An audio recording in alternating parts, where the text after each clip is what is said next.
جو مرد کسی غیر عورت کے ساتھ مجامعت کرے یا کسی مرد کے ساتھ مجامعت کرے،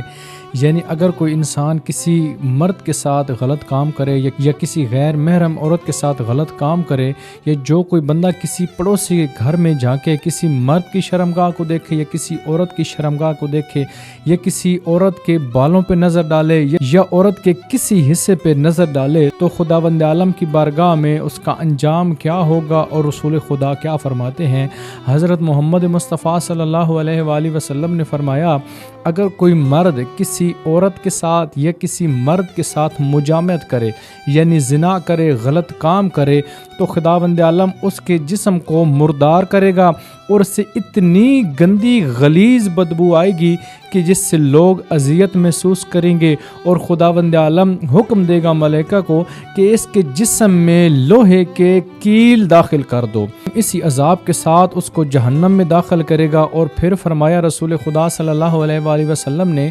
جو لوگ پڑوسیوں کے گھروں میں جھانکتے ہیں،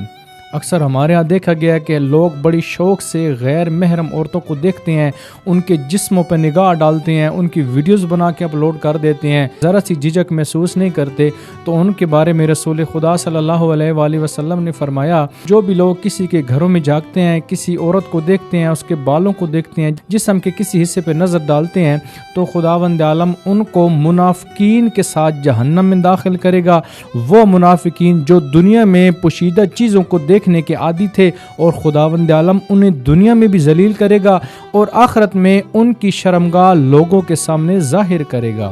آج تو ہم پرواہ نہیں کرتے ان چیزوں کی، لیکن بروز قیامت یہ ایسا عذاب ہے، یہ آئے گا۔ یہاں پہ اگر کوئی گناہ ہو جائے تو ہم پیسے دے کے یا سفارش کر کے چھوٹ جاتے ہیں،